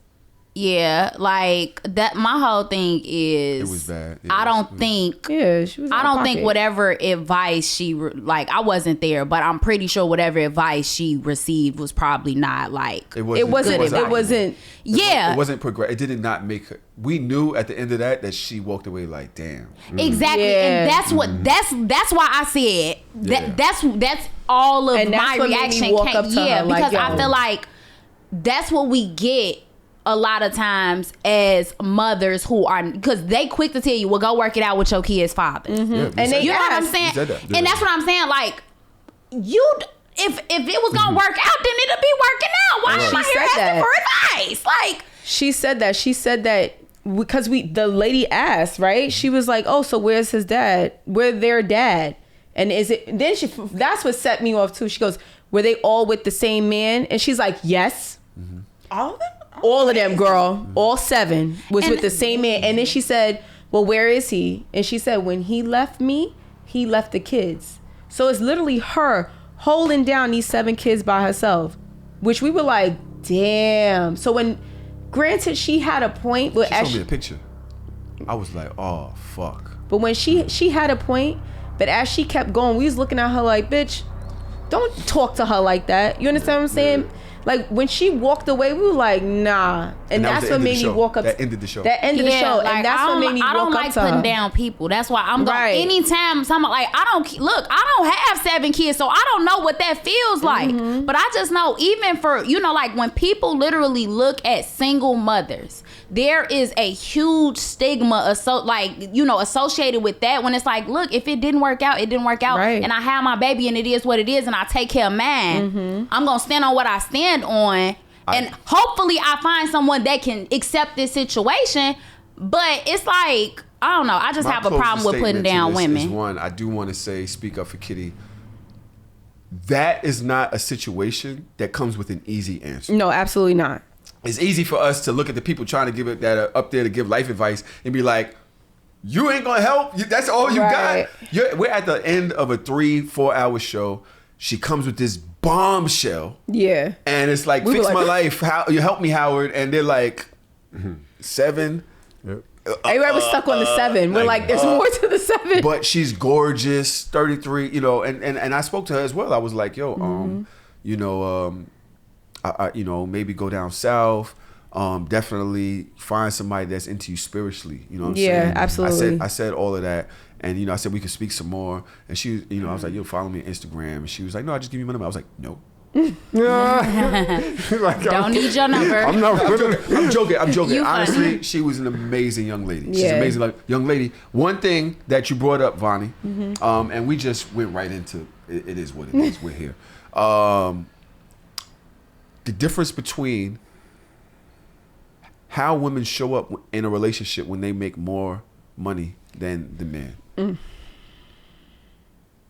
Why is it so difficult for that to work? It seems that most times it doesn't. When a woman makes more than a man, the relationship kind of falls apart. Why is that to anybody in the room? You just said it. That a man wants to feel like a man. A man wants to feel needed, that they can be depended on. And a man that feels like, granted, there are men who's like, yo, my baby made this amount of money. She's a boss, right? And the guy in the crowd was screaming, yeah, but y'all not used to fuck with boss, bitch. We like, yo, relax, sir, He relax. was drunk as shit. That nigga had a bottle. He had a flask or something. He Right. was drunk. But even me in my own personal, I've dated someone who was not on my financial level as far as, managing his money. And I would be like, yo, babe, let's go out. Nah, I don't got it. I'm like, I don't care about I got it. We're good. When you're down and I'm up, we're up. When I'm down and you're up, we up. Like, that's how I go into things.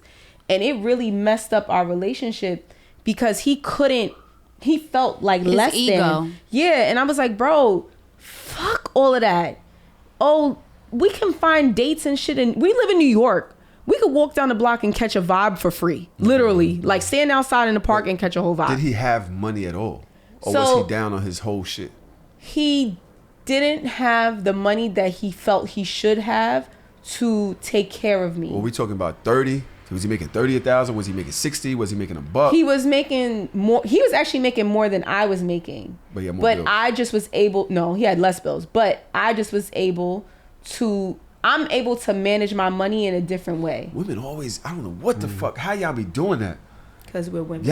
That show last night was mostly women. All the time. Mostly women that's always going on trips. How many guys you know go on as many trips as women? Like women be having cars. A lot of these guys don't be having cars. Are killing me out here. Like, all right, Millie. But my point is that as much as y'all talk about wage gaps and needing child support or whatever it is, y'all be moving. Y'all be having your own apartments. How many times when you are forced to be resourceful, you're going to be resourceful. Not only do y'all have your own apartments, the kids be having a room in y'all apartment. Yo, this guy. Niggas don't be having kids rooms. But this goes back to even what we talked about the whole feminist movement and all that. We got to be able to hold ourselves down. We have to, because a lot of women refuse to go back to a place where we got to be like, babe, can we I want to argue with you about that. Go ahead. I'm not. You're not going to argue? I want to argue, but I'm not. Okay. Because I think that we're making progressive, we going forward. But do y'all agree with her answer as to why relationships don't work when the women make so much more than the men? Do y'all agree with that? I think it's a huge ego thing for sure, because we talk about the difference between how women think versus how men think, and men are like, if I'm not where I am where I want to be financially, then I can't really be here all the way, right? So even if we as women was like, nah, don't worry about that, not me. but and I say not me because I used to be that girl where that was me. I've been in that. I've been in 2 long-term relationships where I made more money and it was terrible because of the insecurities that come with that.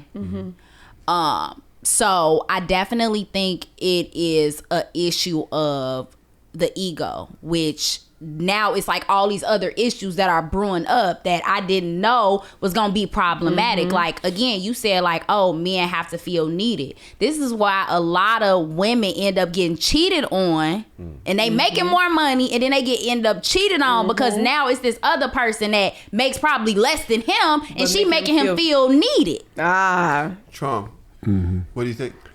I was just gonna say, like, there's something to what you're saying, but I feel like, so if a woman makes more than a man, I don't think it's an issue. I think the issue is how the man feels about himself in general. Yeah. Like, is he up to his own standards in life as in total? Financially being a big part of it, but just in life in general, right? So, because a woman can make more. If I'm at a good, comfortable position, if I make 200,000, whatever, and she's a millionaire, then I'm not gonna feel no ways that she's a millionaire because I'm making a comfortable amount. I could still pay for trips. I could still take you out. Right. I might not afford the same hotels and shit that you could afford, but that's not gonna make me feel insecure. I think a man will feel insecure if he's not at his success level that he should be at personally. And that's just a personal feeling that a man has, that he wants to be where he wants to be in life. You know what I mean? I agree. So it really doesn't matter how much she's making. It matters how he's doing in life. Yeah, that's why I say it's the ego, because it really is. It's all internal. Yes. It is very much internal. And one of the comments say niggas be jealous. I dealt with somebody that was jealous. I really don't like what's going on in this room but okay, right so now. I got something better. Let's add another layer to this. Go ahead. I know you've been waiting to say something, but I've been just paying attention to what's happening. What? You know it. I got something to say. Go ahead. Y'all talking a lot about ego. What about the woman's ego when she's making so much more than him?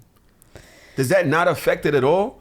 Are we in this space where we're just going to ignore, we're just going to talk about the man's insecurity so much? Like, yo, if I got enough to feel like myself, that doesn't mean that she Yo, a lot of times women can be condescending, disrespectful. They can even when they make less than handle you a certain way. This is true. Because I know I don't really need you. I was already talking about how the need for a man financially has shaped our family system for so long. How does freedom feel? Do y'all know when you get free for some shit? Do you really know how to deal with that freedom so much that you could just be like partners with somebody else in that freedom? Sometimes you don't know how to handle that. Like, I don't need you, nigga. I don't need you. You acting like, well, you can go. You can go. You said that like you've heard that before. I was about to say. I've definitely said it. But let's be real. The attitude that comes with, because how many of y'all worked for a woman, like we've had this conversation before, that I don't know, I'm change the conversation. A man working for a woman, she's in a position of power. Sometimes they gonna act a little extra. But I think that goes back to the whole feminist thing. Women for the longest time have been oppressed. You understand what I'm saying? In a sense. Understood. In a sense. Understood. So some women feel like they have to overcompensate. Some, not all. Some, just like not all men are the same. Not all women are the same. Sometimes some women feel like they need to overcompensate in their position. For example, I'll use police officers. Female cops, a lot of them feel like they got to be extra because they got to deal with their male counterparts. Facts. They don't want to be too soft because it looks like they're weak to their coworkers. And they're doing the most. And you're just like, bitch, like, relax. Like, you got a gun. Like, you good. Yeah. And they feel like, the extra. And it's like, you don't need to do all of that. But due to history and other things that, of course, we could layer and keep going all night, that's what makes some women feel like they have to add the extra in a superior position because they need to overcompensate and they need to seem like an equal. I agree. You know what I'm saying? I agree. And I feel like and here's the thing, I'm not saying that it's something wrong with egos. Egos serve a purpose. Egos keep us safe, right? Egos help us acknowledge when we are uncomfortable about something. But in understanding that you are uncomfortable about something, heal that. Heal that part of yourself. Ask yourself, why does this make me uncomfortable? On the heel, please. Because if you get into a situation where you like, no, my ego is actually not getting in the way. Now I can live in this space and be cool with it. And I feel like a lot of people get into situations and they like, no, I'm uncomfortable, but they fighting it. They not acknowledging the fact that they uncomfortable about it. They grown ass babies out here. Yeah, and it's like, but if you say like, you know what, I've looked within myself and said like, yeah, I'm uncomfortable with this, let me work on that, then those types of situations when they are sustainable, where a woman is making more than a man, is because, all right, like you said earlier, I'm where I need to be. And that's not even saying like, oh, my ego is gone, it's shot. It's like, no, I checked my ego, so this don't bother me. But they took the time to do self-reflection, and healing, and whatever self-check they needed to do. And a lot of people don't do that. There's a lot of grown-ass men and grown-ass women who have gone through whatever trauma, and then they jump right into another relationship. And then when they accept me how I am. Right. And then they're bringing whatever trauma and baggage and extra shit to a new situation, which could very well be perfect for them. But they have now tainted it so bad that it's fucked up. To me, it doesn't, all right, yes, the money keeps you, somebody said money keeps you safe from the outside. You understand what I'm saying? When you step in, this was last night, matter of fact, money keeps you safe from outside and outside things. When your house getting ready to get taken, or you need a car, or you need food, money keeps you safe. But when you cross your door, you need to have love and comfort and peace, because money cannot give you that. It can't. But that takes your own self-reflection and looking into yourself and say, yo, I dated Kim, and that bitch was mean as hell. So now when I go into my next relationship, I'm so damn guarded because I think I'm going to get hit or talked down to or whatever, that the minute she says, babe, mad loud, you're like, what? What's up? What's up? You know what I'm saying? You ain't gonna talk to me. I ain't no bitch. Right. It's like, what? It's like, I'm just excited. it. Right. And then now you have damaged somebody who's coming to you with a good heart and clean and pure intentions. Now they're like, all right, so when I get with the next person, I can't be who I really am. I gotta be this hard. The cycle continues. Right, and the cycle continues. When all it took was, instead of you dating for a year or 2 years, yo, let me chill. Let me take some time for myself to be like, yo, I'm still a little fucked up from. Not dating No, for a year. listen. So, Listen, we're human, right? At the end of the day, whether we know we fucked up in the head or not, we need physical I don't care what nobody say. COVID fucked a lot of people up mentally because we couldn't go outside and say, hey, Billy, how was your day? It fucked a lot of people up in the head because they weren't getting interaction. Not even physical touch. We're social people. We're social milk people. on each other. I was like, milk? You could have just did water. What, ice water? Like, what the hell? Milk is crazy. They were standing on crates and shit. Yeah, the soup. All right. Let's move forward. We got about a half hour left, maybe a little bit longer. But Jesus Christ, this conversation has been good as fuck. Y'all all right? Anybody? Wait, I want to stop and get something to drink. I know we had wine. I know you wanted wine. You want to stop for a second? Sean, you want some wine? Yeah. Want some wine, Sean? We'll be right back. All right. We are back. Y'all ready? Still have fun, Tron. No, he can't. You can still have fun. I'm not talking about like that, but To a certain extent. Y'all ready to It's go? like, all right, Yeah. I'm not. Yo, we are here recording. Y'all motherfuckers, what a party! Thick as shit. Y'all tight? Yeah, you are.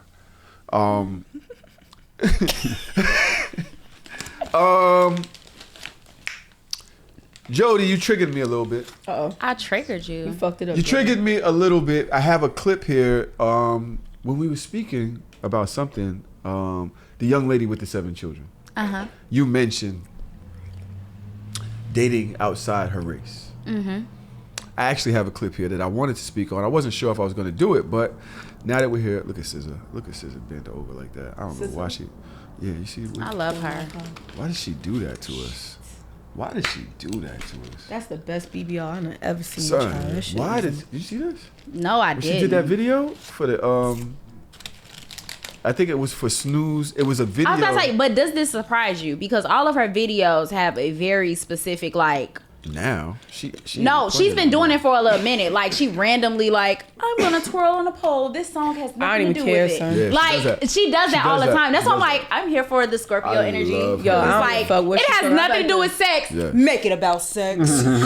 Make it about. I don't care what something. she's talking about. I'd be like, yep. That is Whatever. gay. And I'm not gay, but I can appreciate a beauul woman. And I'm SZA to me- heteroflexible.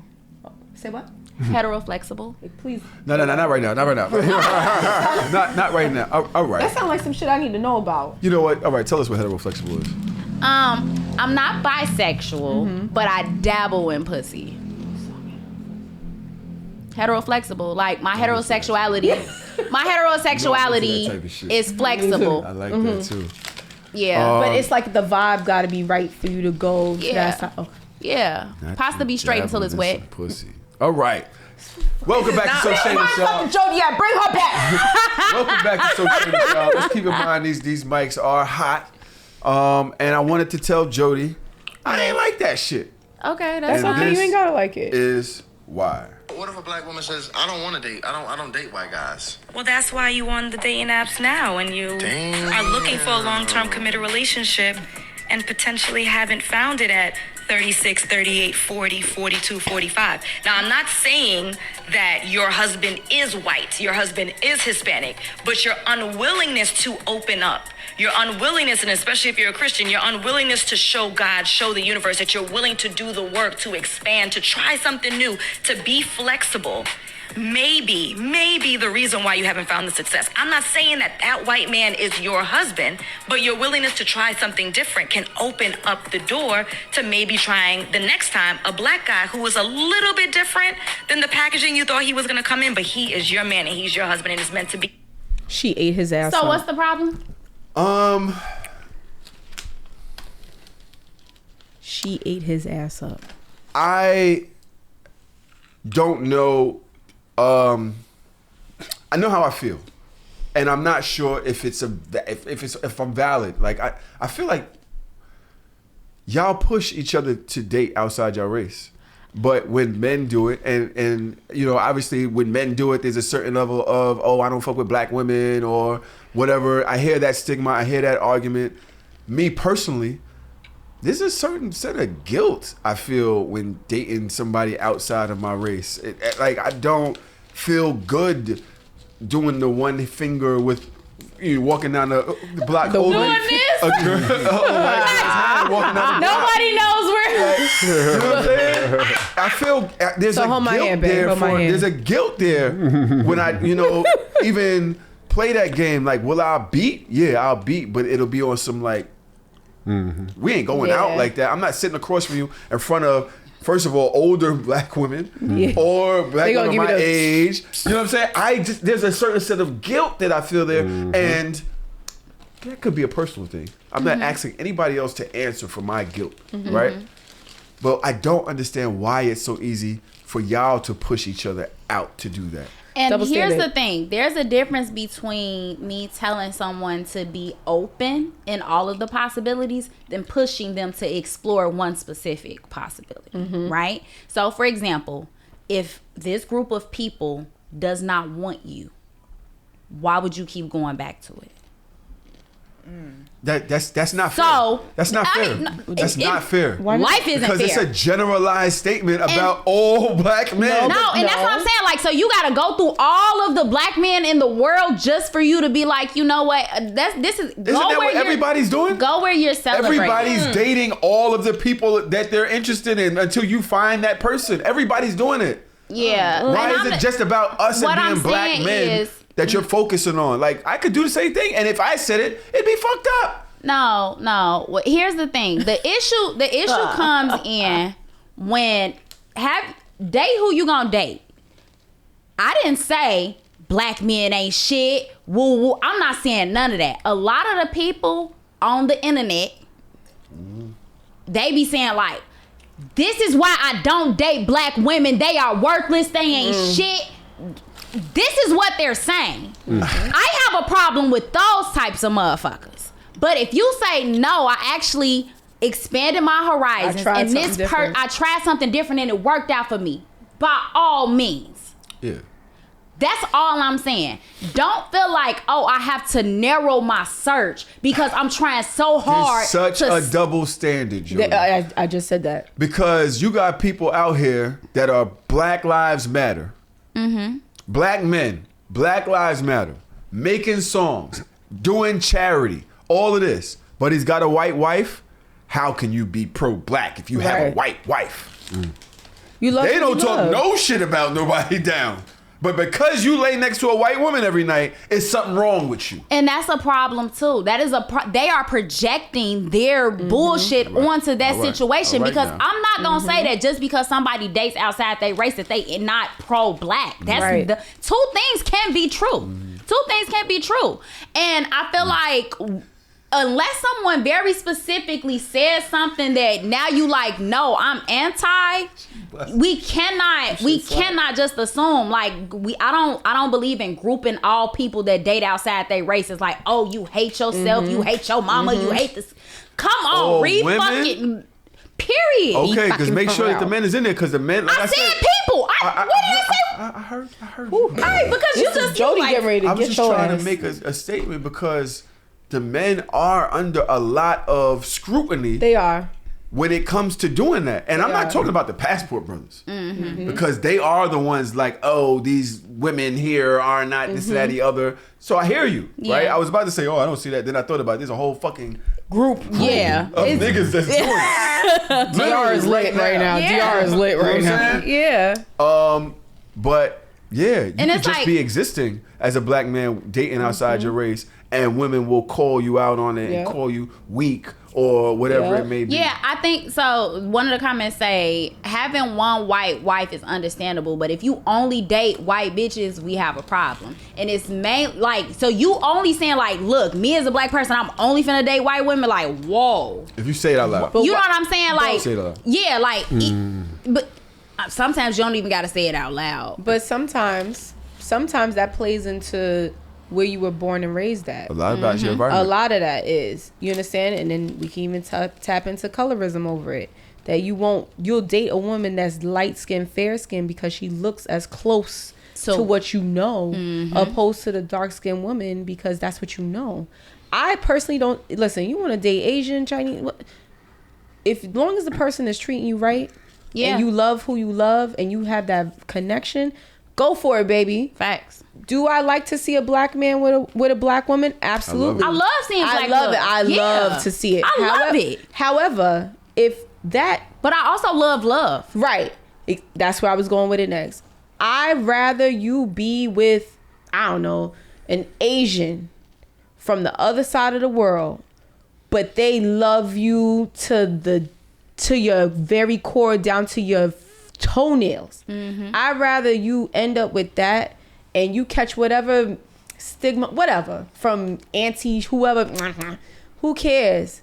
As long as this person loves you and values you and takes care of you, who cares? Yeah, I agree. You've been extremely quiet on this. Now I got a couple things. For one, I think it's different if a black man that's kind of broke or down and out and he dates a white woman. I don't think people care as much. But when you got no, you're right. Honestly, you're right. Yeah. When you got like the billionaires, we only got a few of them, and they're dating a white woman. Then it's like, oh man, Jamie like Foxx's. You ain't passing on the legacy to a black woman, right? Who was the one? Who's it? Donald Glover, who has the white wife, Donald but Glover. he's super pro black. Exactly. And everybody's like, that's what I was talking about. Oh, okay. How can you be so pro black? So what? So I it's hard for somebody in that position because you can be pro-black, but it's also like, I don't know what the statistics are, but I feel like it's more quote unquote successful black men that have interracial marriages than that's very blue collar possible. black. I feel like that's what I feel. Yo, I saw like a picture. That's what you see more of. Yeah. I saw a picture of the New York Knicks holiday party last year, and all of the black basketball players. Vanilla in there, huh? All of the black basketball players had some vanilla on their arm. It was either like Kanye said Latina when he get on, he or leave it was your ass white. for a white girl. The one black girl that was in the picture was with the white dude on the team. You know what I mean? Get the fuck out. Yeah. The issue I have with that, love is love. I agree with that. Love. But it's like that when men get to a certain financial status, it's almost like the American dream to have a white woman on there. I hate that narrative. Yeah. And I feel like that comes into play, and that's why a lot of these rich, successful black men have white women, and that bothers me. I'm not gonna front. Well, then that goes into like we talked about earlier about colorism, right? Because sometimes in some circumstances you don't feel some people don't feel successful unless their partner looks a certain way, and they feel as if they can't walk into certain rooms with okay now preach pastor. They can't walk into certain rooms without a certain look on their arm. They can't walk into their Fortune 500 corporate company with their black Afrocentric wife because everybody's gonna be like, the fuck is this? Who brought the nigga in here? Right. And it's unfortunate, and I think that times are changing now, which is beautiful. But back in the day, if you was a successful person and you didn't have a fair-skinned person on your arm, everybody's looking at you kind of crazy. But I digress. It's another Somebody episode. in the comments, Tamara said, but too many black men date outside of their race because they hate black women. They hate our skin, hair. They don't want black babies because mixed babies are held to a higher value. They don't see us to be beautiful or valuable. Those men make it blatant. The athletes, entertainers. That's self-hate, and I think that's the exception more than the rule. Yo, let me tell you about this conversation I had at Howard Homecoming. Really good friend of mine. He shall remain nameless.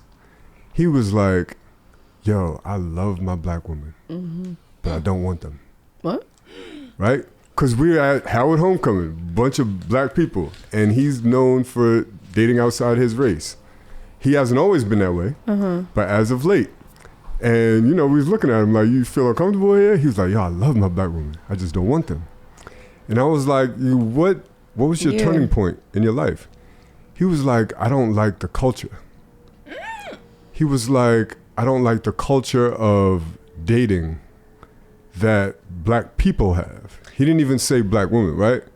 He was like, yo, where he lives, he'll go out with a black woman, and the expectations, the entitlement financially is just different. And this is somebody that he got the bread, right? But he doesn't like to be like, he's like me, like he don't want to be solicited for funds, right? He Of course not. He don't want to be that nigga, oh, you're not taking me to Cheesecake Factory. You know what I mean? Like he don't want those types of conversations, right? So he was like, yo, when I date the other side, it's more like, yo, we just vibing, personalities match, you know, they fuck with me for who I am, the jokes and this, that, and the third. And it's not a matter of, he's like, it's the culture of black people in general. It's not, he's not even just putting it on women. He was like, the culture that we have, he don't fuck with. Let me ask think you a it's question. social media? Let me ask you a question. What's that? Do you think it's social media that made it like that? But it's like, what came first, the chicken or the egg? But yo, is it social media, or is that how it is? Yo, when you talk about, so this to me rings of a nigga taking the easy way out. And it's something that we've been doing for 30, 40 years. It's been affecting our community ever since. Like, it was too hard to stay with your family in the 80s and 90s. You went and did your own fucking thing. It's too hard for black men to actually say, yo, you know what? We have a responsibility to this fucking community. This isn't, we cannot compare ourselves to other cultures. And the fact that you want to go and sit up and live a comfy ass life with this white girl that she'll make it everything okay for you away from your race, that's kind of whack to me. You're not living in your fucking truth. Like, nigga, we are here to, we have to change the narrative for that. And we had to do it one by one. We left them one by one, and it became a whole community. It became a whole movement, and niggas left. There's a whole deadbeat dad fucking revolt that left. And it's time for us to fucking come back. And it's time for us to reassure the woman. And it's time for us to pour back into our fucking communities. And honestly, it don't take much for her to feel safe around a real nigga. That's a fact. Honestly, It don't take much to pay for one fucking meal, and she's not gonna be like, oh, you gonna take me over here? She's gonna feel okay. Like, but it's easier. I agree. So I agree with you 1,000%, and that was my pushback to him as well. You like, And do he have a wife? Do he have a wife? no. So he's still fucking around. You just lack any sense of real sense of responsibility. And then there's a difference, right? I'm fucking around too. Who but he preferred. At least I'm fucking around with I'm out here mom. hoeing. At least I'm fucking around with my black queen. Okay. So he didn't specify, but I think who he wants to date versus who he might end up with might be a different story. Like if he loves black women. But Not dating really. They wise, fuckable. So that's So here's probably the his thing. own experiences, though, shaping how he but feels. the reason why I brought that up was because I think that is more common than the self-hate. Like, there's a lot of black men that love black women. They love their mom, they love their sister, they grew up around black women, they've dated black women, but in their experiences, or they just don't like the culture of dating within our community, which is fucked up right It now. is. Then they choose to date I feel other like if places you where. truly our age? love something, Yeah. Has he been engaged? I'll tell you who he is after, but he hasn't been this engaged. is not a but personal shot. I don't even want to know who it is. Right? He's- This is he's- about the ideal of what we're speaking about. It's not about the person. But when we talking about financing, you put that in there. Nigga, if you just fucking around, yeah. that's kind of cheap. That's a cheap shot. Like that doesn't mean nothing. You still just fucking around. Well, you just trying to take. You trying to do it on sale. what You just really like, oh, Nah. she only What wants do you to mean take. he's fucking around? Like, Because you're just literally you're not He's even trying to be dating, so serious. nobody's even looking at him for nothing but a free how do you meal. Or the white woman you could take for tea he don't got no no. like coffee. instead of Tahoe. fucking oxtails. The difference is, and this is where I felt him. He gonna spend the money with whoever he with. And you said this before earlier on the last episode. Like, it's about, like, you don't just hit me up for the money. Like, have some class. Like, I don't want you to solicit me I for agree. funds. I Only agree. dated Our black culture women is fucked mostly. up like that. But other It cultures is. do that too. But they Spain, have the white class women about do. the way they move. Most of the Yeah. black women that I deal with, these new Mad ones, blatant. the Instagram ones, be like, yo, take me here. You're gonna do this. You're gonna not take me to Cheesecake Factory. And I think that's the culture. I do too. So he lives in Atlanta. So You know what I'm saying? to put things in perspective, he lives in Atlanta, and I think that's part of the culture down there Well, as his well. dating pool is very minimal as is, so he might want to date outside of Atlanta Why? because Atlanta's very. Black. No, please. It's the dating pool for the ladies is smaller than the dating pool for the men. No, if but he's a heterosexual man in Atlanta, he has mad black women. Plenty of he can go Facts. with.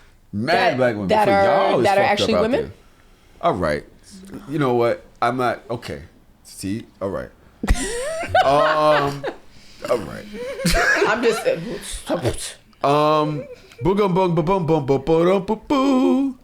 Is that our like closing bell or something? No, that is me thinking about what I want to do next. And Jody, ready?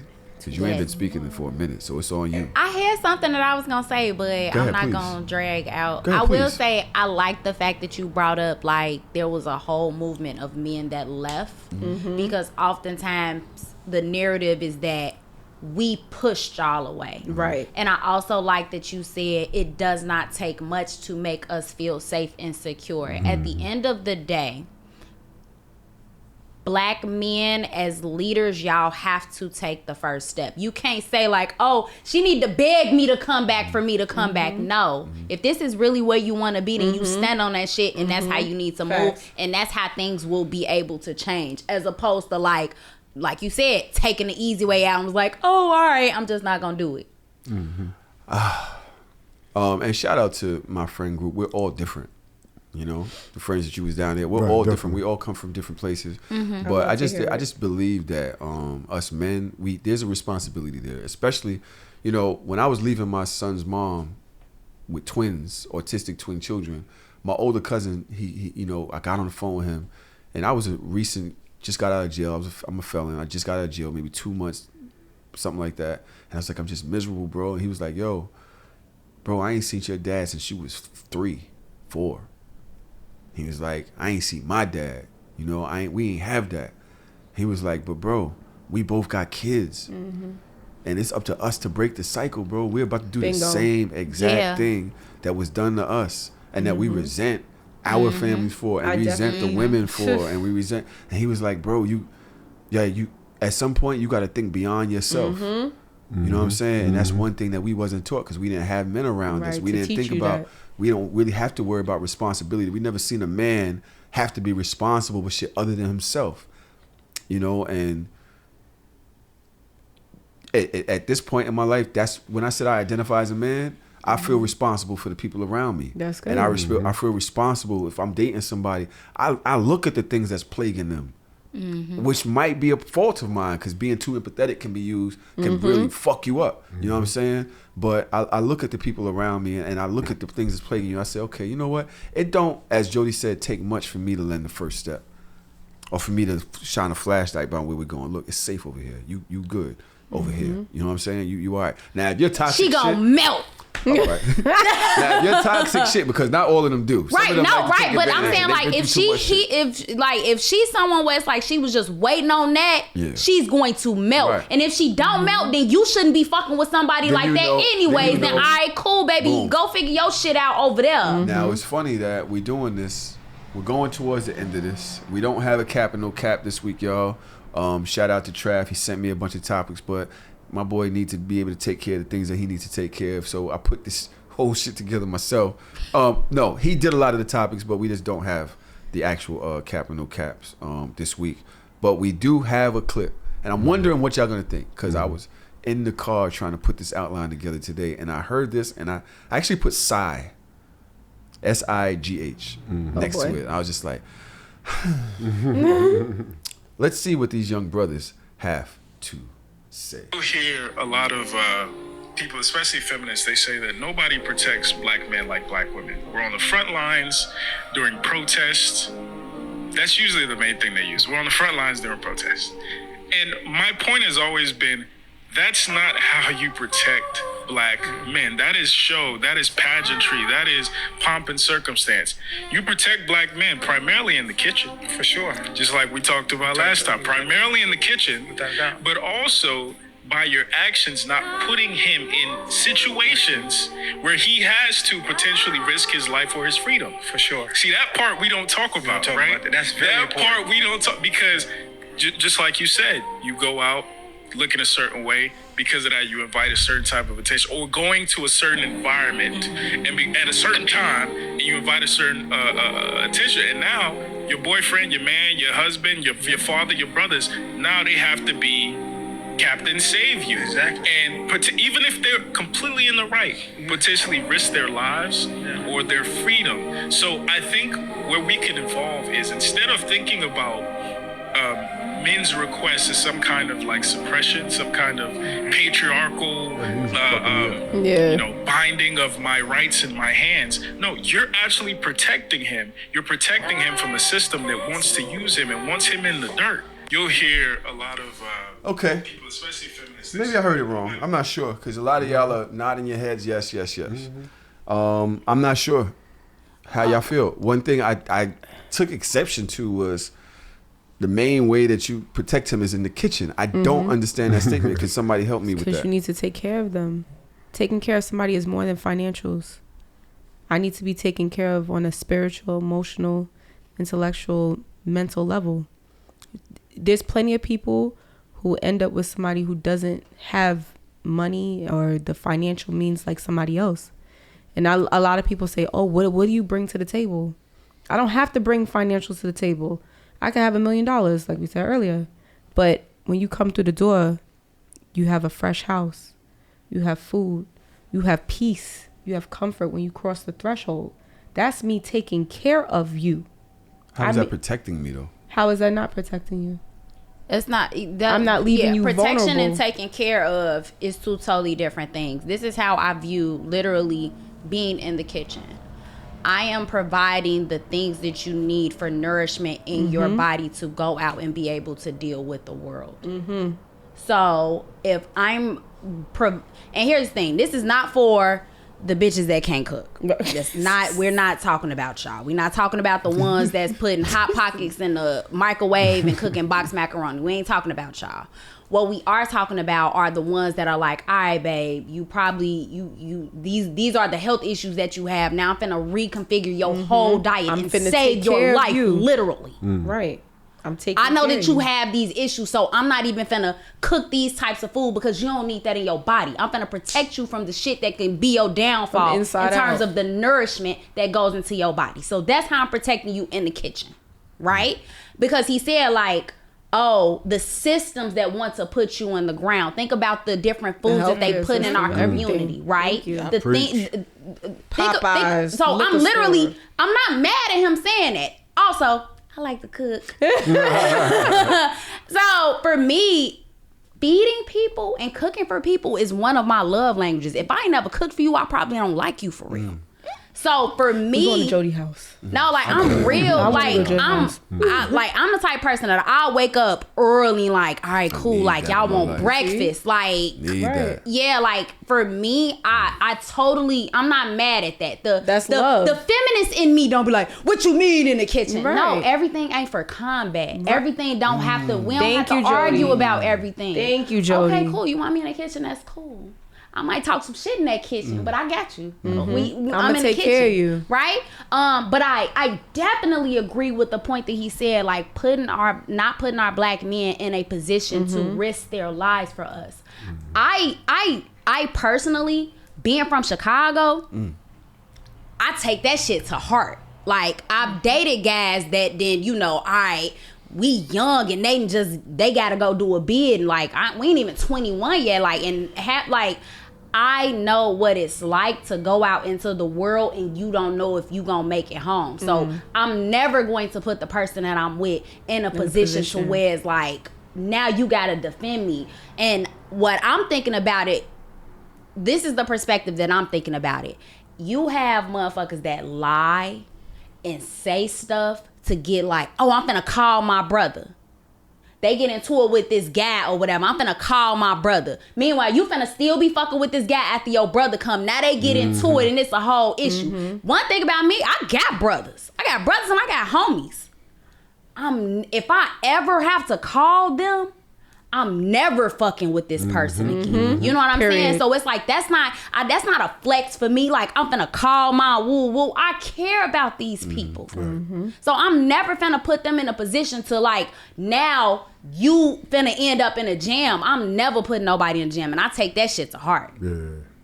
You agree, Tron? Yeah, so that's a last resort to call them. Like you don't want to put them in harm's way if you don't have to. Yeah, like I'ma leave. Like I'm not finna do that.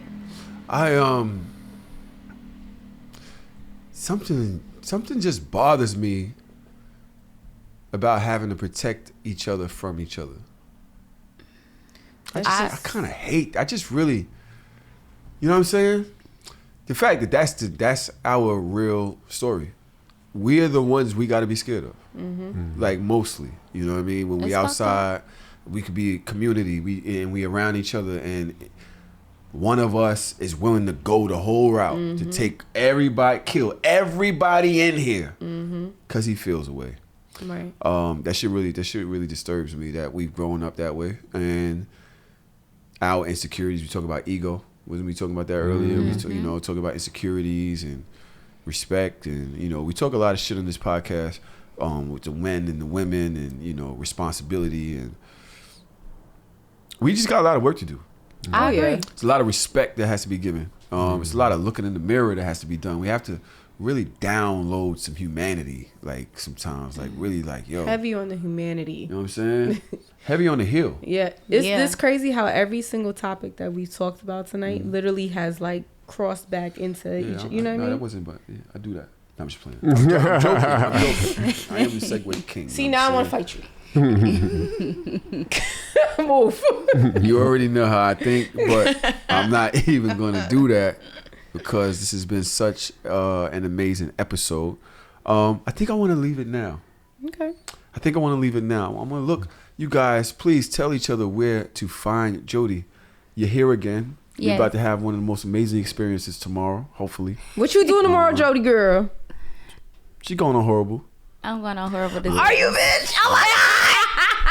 Going on Horrible. Yes, You're going on Horrible? Yeah, I'm a guest on Horrible Decisions tomorrow. Girl, what time is the airing so I can turn it on? I gotta be there tomorrow at 11. So I'm excited. I'm excited for you. That's dope. And then also I'm opening up for cocktails in Chicago on Friday. So that's why I'm like, this week for me kind of Jody, crazy, this shit is fire, girl. I love this for you. Yeah, like come out and support her. No, yeah, definitely. Yeah. Now that I know, see, we're sisters now. So. Yeah, I was about to say, nah, she a tourist. I was like, look, we locked in now. Vonnie, and she got my color on. And where can they find you? Make sure you tell me. Yes, Instagram.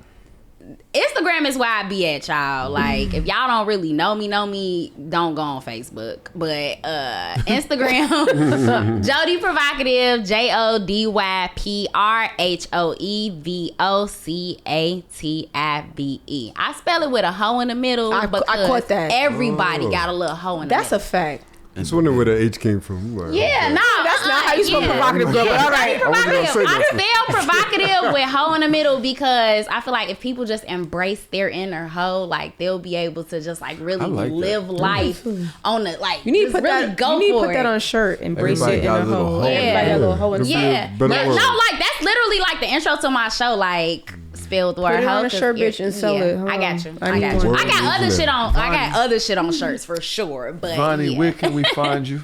You can find me on Instagram because that's where I be at. I don't have Twitter, Facebook. Stay off of that. My family be on there.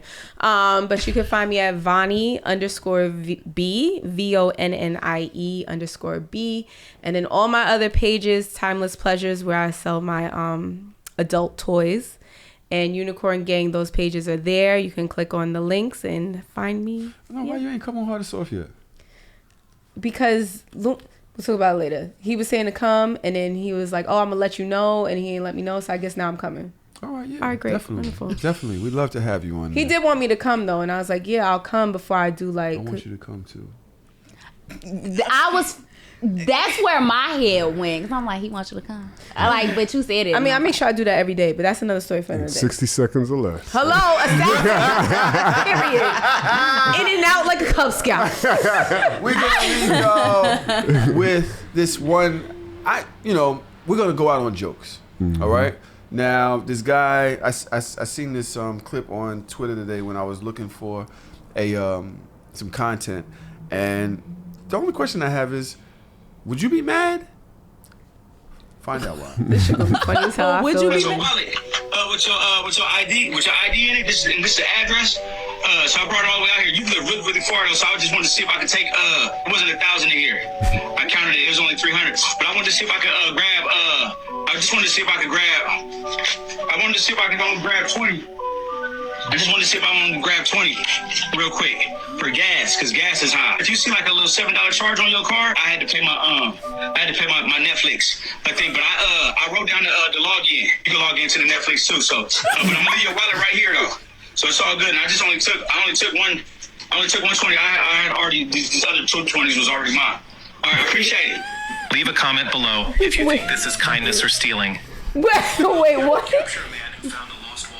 Oh, what the fuck? So wait, the wallet originally had $1,000 in it, and then it got to 300, and then he took more out of it. He said he needed for gas because it was his service. His return fee. Like, what the fuck is going on here? He swiped his card. And he swiped for $7, but I give you the login. But you got your whole wallet back, so what? Fuck that wallet. That is hilarious. Was it cash in the wallet? He would swipe. That's the thing. I think that is hilarious. Like, at that point, you should have just. I mean, but, all right, so look at it this way. Would you rather have 300 or nothing? Right. All right. Listen, thank you, Lord. It's kind of I ain't got to order new credit cards. I ain't got to get my ID over. Fuck exactly. it. Charge it to the game. Depending on how long he had it, you probably would have already ordered new cards, all that anyway. $260 back? You wouldn't expect out of 1,000, you thought you was gonna get nothing? A win is a win. A win is a win, baby. We love y'all here. We'll see y'all next week. So shameless. Good night.